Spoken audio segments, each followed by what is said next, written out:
Survivors of convicted sex offender Jeffrey Epstein have rallied outside the U.S. Capitol, demanding the government release all of the files related to his case. They say they're putting together a list of Epstein's known associates, claiming the U.S. government is keeping information hidden from the public. Outside the Capitol, Jeffrey Epstein's accusers stepped up one by one. Each woman's message was similar. They had suffered terrible harm at a young age, and lawmakers needed to put aside partisan politics to unite and force the release of the Epstein files.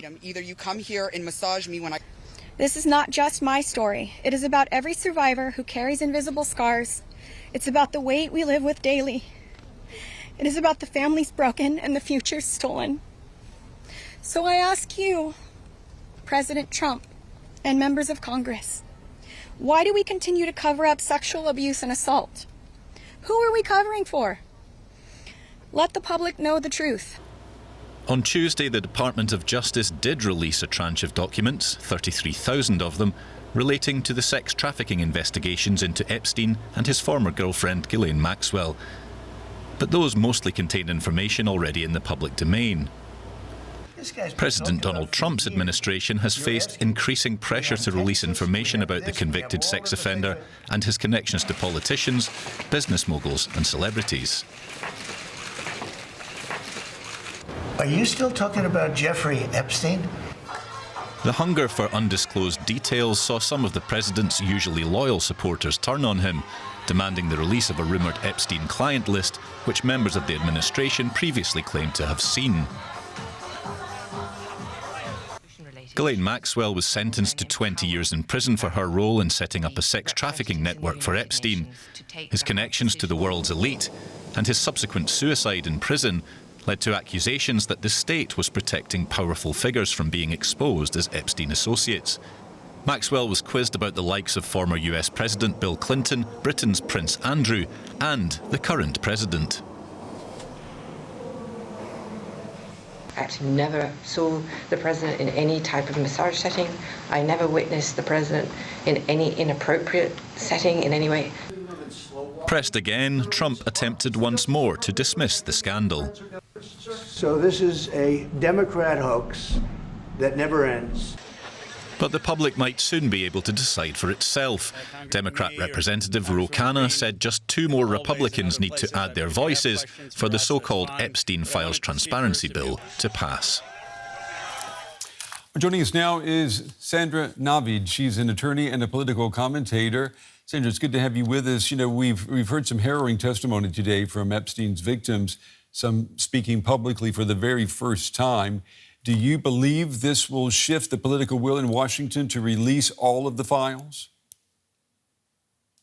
At this time, it's still uncertain. For the time being, Donald Trump determines what the political will in Washington is. He has insulted and threatened his followers who won't drop the matter. Just today, he threatened fellow Republicans who would continue to pursue it.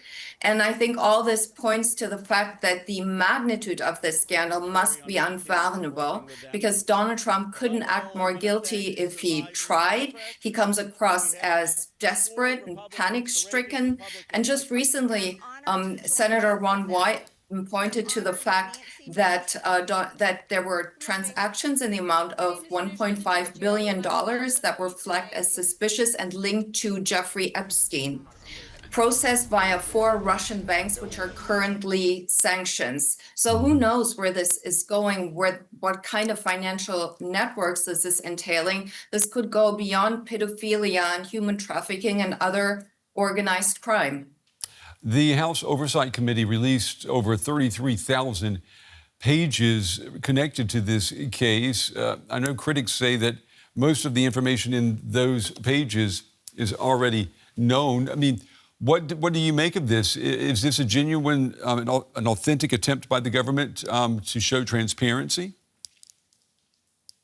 Definitely not. Only 3% of the information that was disclosed is new. Very obviously, Donald Trump is playing for time, as he's done all his life with the legal system successfully so far, and he's actively trying to change the narrative, the dynamic of the discussion by always coming up with another scandal or another groundbreaking news, like he's meeting Putin unexpectedly, or he's shooting Venezuelan drug traffickers in the middle of the sea, just stuff to just, drown out any noise that's related to Epstein.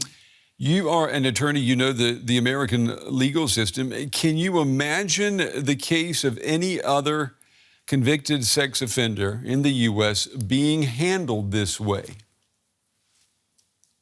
No, very clearly the U.S. legal system is compromised. It started years ago with a lenient sentence that Jeffrey Epstein received. The district attorney at the time was Alex Acosta, who said he didn't know exactly what the deal was, but somehow Jeffrey Epstein was intelligence, an intelligence service was behind it. He later, it was claimed as a reward, became the labor secretary in Donald Trump's first administration. Then secondly, the fact that Epstein was either allowed to commit suicide in prison or was murdered in prison, as his brother and pathologists believe, that's another very unusual fact. By the way, there were a lot of suspicious deaths in this vicinity. Then also Maxwell. She was interviewed by the Deputy Justice Secretary. You're talking about Ghislaine Maxwell. Ghislaine Maxwell, who used to be Donald Trump's former defense attorney, which is unbelievable.